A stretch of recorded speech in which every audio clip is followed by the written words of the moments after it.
"Sir, I need you to put the weapon down, right now." The voice was young, sharp, and laced with an unearned confidence that grated on the quiet afternoon air.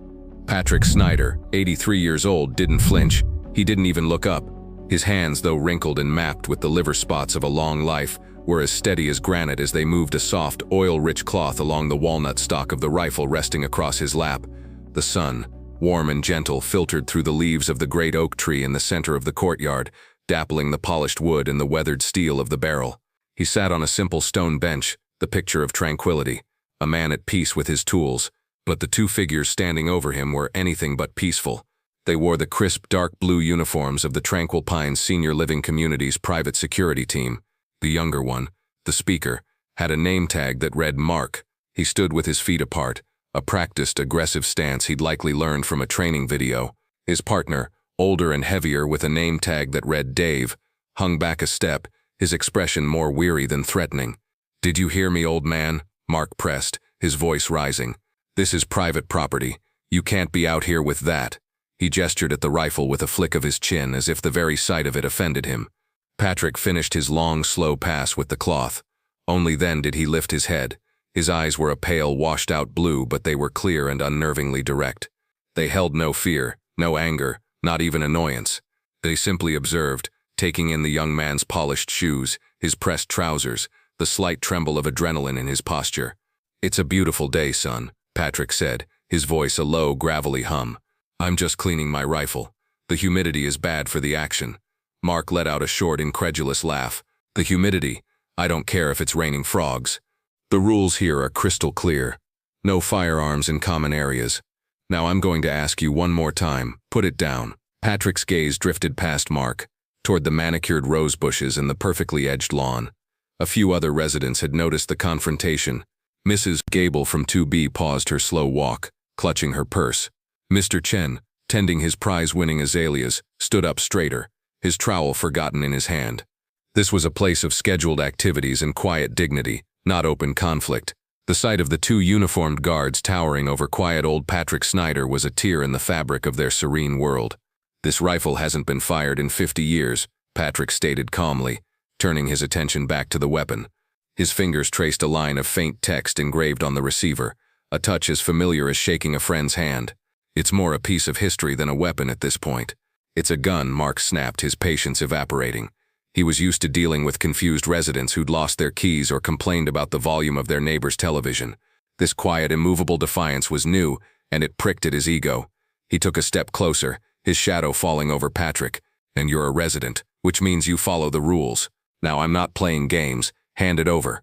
Dave, the older guard, shifted his weight. "Mark, take it easy," he murmured, his voice low enough that only his partner could hear. "He's just an old guy. Let's just ask him to take it back to his room." "He's breaking the rules, Dave," Mark shot back, his voice a harsh whisper. "We let this slide. What's next? Someone starts a shooting range by the duck pond. We have to show we're in charge." He straightened up, his public-facing persona back in place. "Sir, your lack of cooperation is being noted. I need to see your resident ID, and I need you to surrender the weapon for safekeeping." Patrick sighed, a soft, weary sound.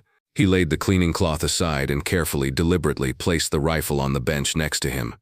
He did not hand it over. He then reached into his back pocket and pulled out a worn leather wallet, flipping it open to a clear plastic sleeve holding his resident ID. He held it out for Mark to see. Mark snatched the wallet from Patrick's hand, a blatant act of disrespect that drew a collective gasp from the small but growing audience of residents. He studied the ID, Patrick Snyder, room 3G. He then flipped through the other compartments of the wallet, his movements jerky and invasive. "What's all this junk?" he scoffed, pulling out a faded, folded piece of cloth. It was a small, tattered patch with an unfamiliar insignia. "Playing soldier in your old age." Patrick's eyes hardened, just for a second. The calm surface of the water rippled, revealing a deep, cold current beneath. "Put that back," he said, his voice losing its gentle rasp, replaced by something harder, something with edges of steel. "Or what?" Mark challenged, a smirk playing on his lips. He was enjoying this, the feeling of power over the old man who dared to defy him.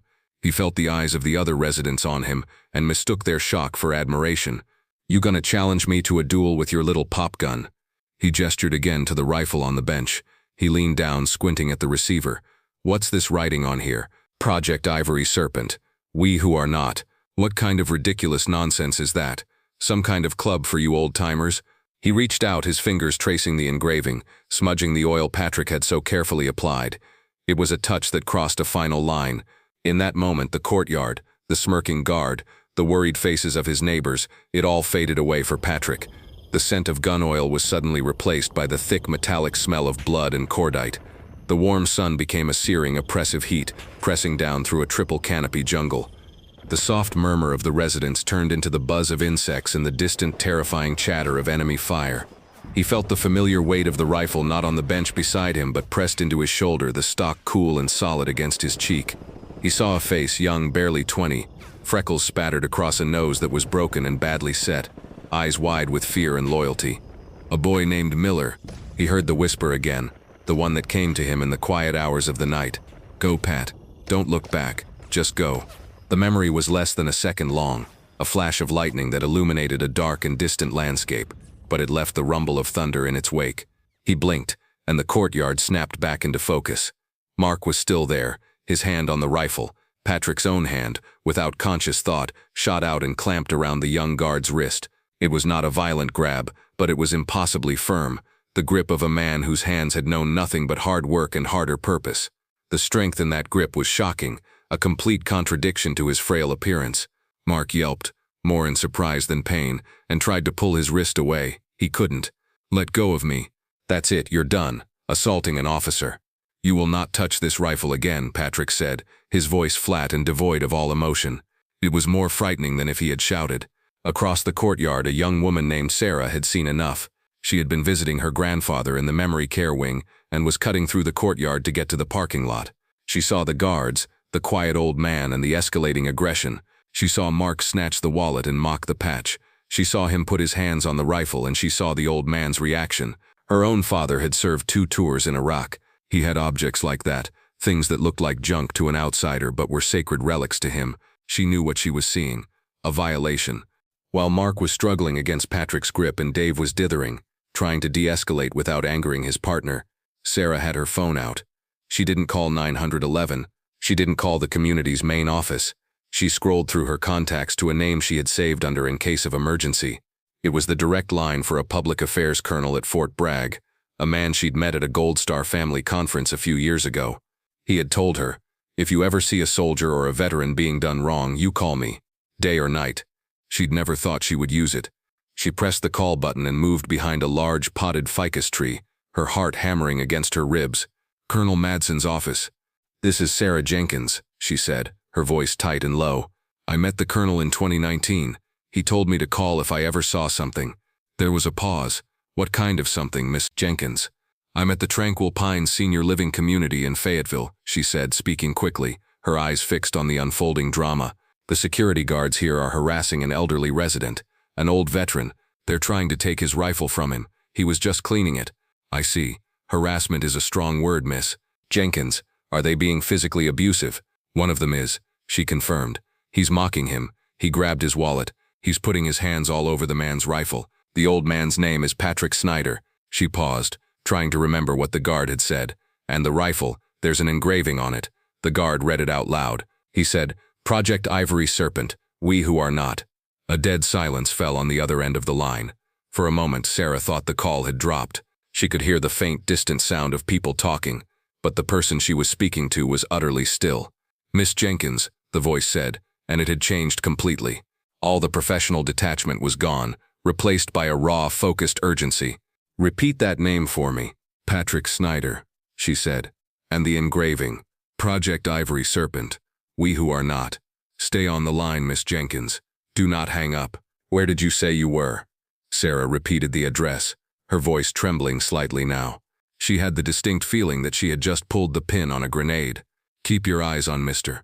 Snyder," the voice commanded. "Is he safe right now?" Sarah peeked around the tree. "The guard is trying to cuff him. The old man isn't letting him. He's just holding on. Help is on the way, Miss Jenkins. It will be there faster than you can possibly imagine." The line didn't go dead, but she heard a muffled shout on the other end. "Get me the general, now. Tell him it's an Ivory Serpent call. I don't care if he's in a meeting with God. Get him." Inside a sterile, windowless briefing room at Fort Bragg, A two-star general was listening to a dry presentation on logistical readiness when the door burst open. A colonel, his face sheet white, stood in the doorway, phone clapped to his ear. He broke every rule of military protocol. "General Pierce, sir," he said, his voice strained. "We have a situation." The general, a man known for his icy calm, fixed the colonel with a glare that could freeze fire. "This had better be about the start of World War III, Colonel Madsen." "It might as well be, sir," Madsen replied, taking a step into the room. "We have a civilian report from Fayetteville. An elderly man named Patrick Snyder is being detained by private security." He took a breath. "Sir, they're trying to confiscate his rifle." A rifle engraved with the words Project Ivory Serpent. The air in the room went from cold to absolute zero. The general's face, a mask of stern authority, seemed to crumble and reform in the span of a single heartbeat. The name, the project designation, they were words from a ghost story, a legend whispered in hushed tones in the highest echelons of special operations. They were not supposed to be real. They were not supposed to belong to a man sitting on a bench in a retirement home. General Pierce stood up, knocking his chair back. He looked at the junior officers in the room, their faces a mixture of confusion and alarm. "Everyone out," he commanded, his voice a low growl. "Madsen, you stay." The room cleared in seconds. The general strode over to the colonel, taking the phone from his hand. "This is General Pierce. Who am I speaking to?" He listened for a moment, his eyes closed. "All right, Miss Jenkins, you've done well. Just keep watching." He handed the phone back to Madsen. "Get me a real-time satellite image of that location," he barked at his aide, who was hovering by the door. "Scramble the QRF. I want 2 birds in the air 5 minutes ago. No insignia. Sterile uniforms. I'm going with them." "Sir," the aide stammered. "A quick reaction force for a civilian disturbance." General Pierce turned, and his eyes were blazing with an intensity the aide had never seen. "That man is not a civilian disturbance," he said, his voice dangerously quiet. "That man is the bedrock on which this entire command was built. You get those helicopters in the air, or I will personally throw you out of one." Back in the sun-drenched courtyard, Mark had finally managed to break Patrick's grip by wrenching his arm at an awkward angle. He now had a pair of handcuffs out, dangling them menacingly. "That's it, old man. You're going in," Mark snarled, his face red with exertion and fury. "You assaulted me. You're a danger to yourself and others. We'll get you a nice quiet room downtown where you can be evaluated. Maybe they'll have some pudding for you." Dave finally stepped forward, placing a hand on Mark's shoulder. "Mark, stop. This is too far. Let's just call the police and let them handle it." "I am handling it." Mark shoved his partner's hand away. He lunged for Patrick, cuffs at the ready. The other residents cried out in alarm. Patrick didn't resist. He simply stood his ground, his gaze fixed on a point far beyond the manicured lawns of tranquil pines. He looked resigned, as if this was just one more indignity in a life that had been full of them. And then the sound came. It started as a faint rhythmic chopping, a sound that barely registered over the chirping of the birds, but it grew, rapidly, exponentially. It was a deep guttural thumping that vibrated in the chest, a sound that did not belong in this quiet suburban sanctuary.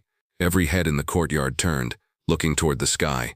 2 black helicopters, sleek and unmarked, were bearing down on them at impossible speed. They weren't flying toward the community, they were descending on it. They bypassed the helipad at the nearby hospital, making a direct line for the expansive, perfectly manicured great lawn that separated the independent living cottages from the main building.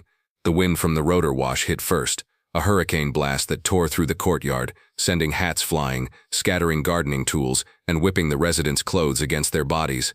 The noise was deafening, a physical force that hammered the senses. The helicopters didn't land. They hovered, a mere 10 feet off the ground, with breathtaking precision.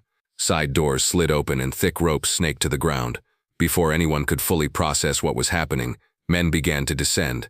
They moved with a fluid, predatory grace, clad in sterile gray tactical gear, their faces obscured by helmets and goggles. They hit the ground and fanned out, creating a secure perimeter with an efficiency that was terrifying to behold. They carried weapons but held them in a low, ready position, their movements economical and precise. They ignored everyone, the gaping residents, the stunned security guards, their sole focus on the lead helicopter. From that helicopter, a single figure emerged, not on a rope, but from a set of deployed steps. He was a tall man in his late 50s, wearing a simple, unadorned operational uniform, but he moved with an aura of absolute command. It was General Pierce. He strode across the lawn, the grass bending before him, his boots making no sound in the chaotic noise. His eyes were locked on Patrick Snyder. He walked straight through the perimeter his men had formed, directly toward the confrontation at the bench. Mark and Dave were frozen, their petty squabble rendered utterly meaningless. They looked like children playing dress-up in the face of this overwhelming display of professional lethality. General Pierce came to a stop a few feet from Patrick. He didn't look at the cowering security guards. He didn't look at the gawking crowd. His gaze fell to the rifle resting on the bench. He leaned down slightly, his eyes scanning the faint engraving on the receiver.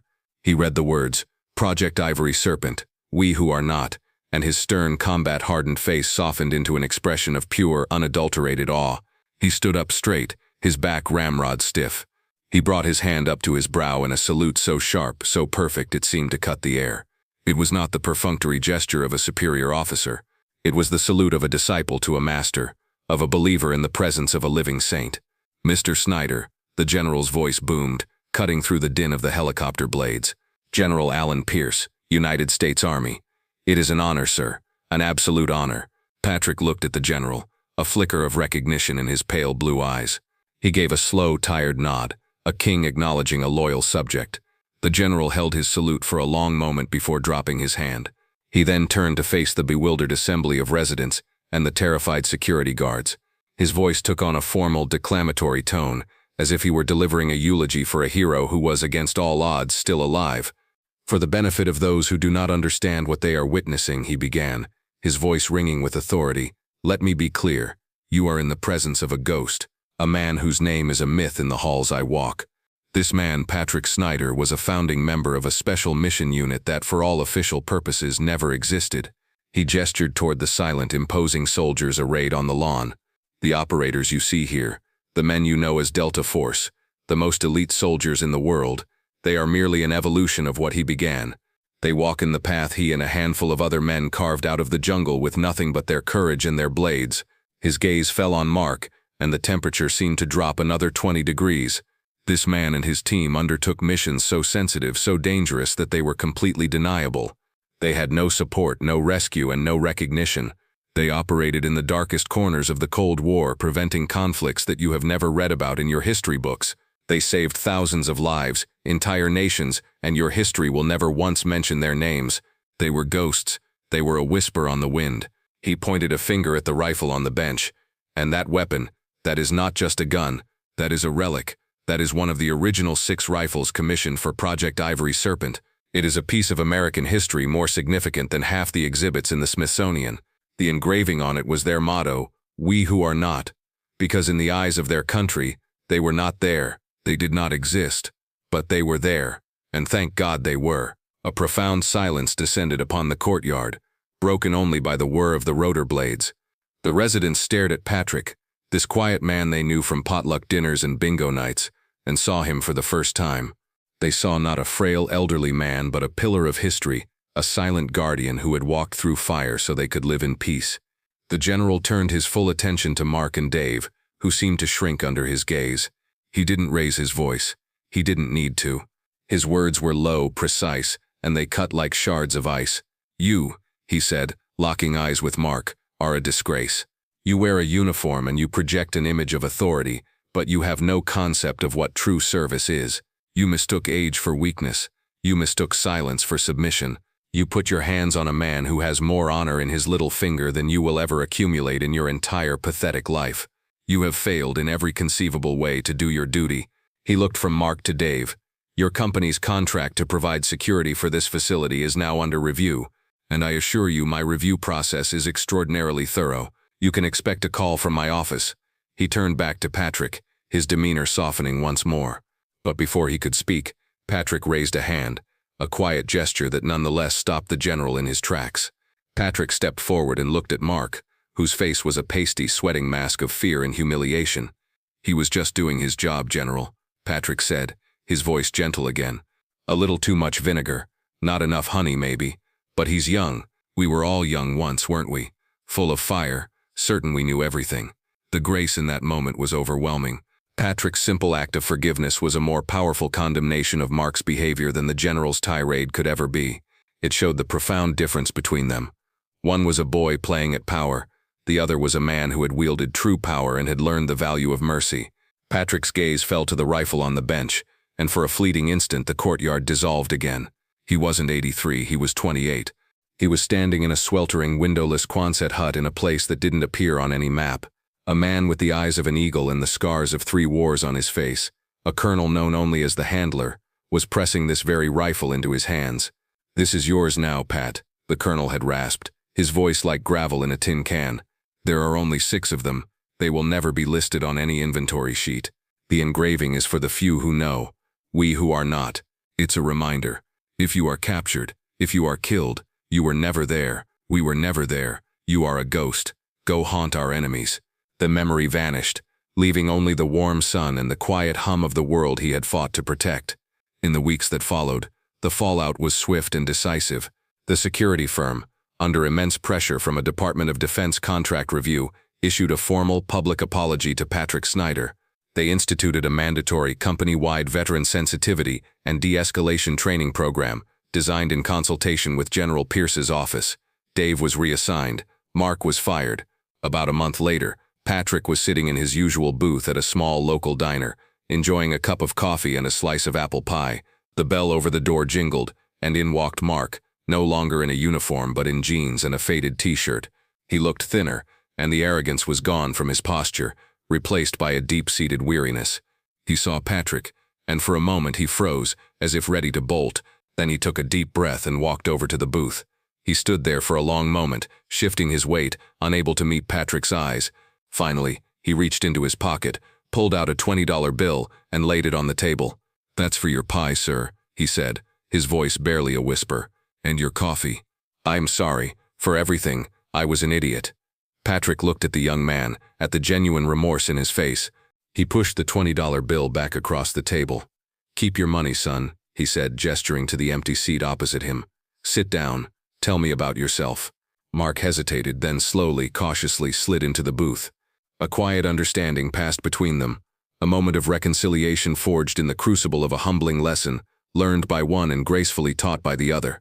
The quietest heroes often carry the heaviest history. Their valor isn't found in shouted words or polished medals, but in the silent dignity with which they live their lives. If you were moved by Patrick Snyder's story of unassuming courage, please like this video, share it with someone who respects our veterans, and subscribe to Veteran Valor for more stories of the brave.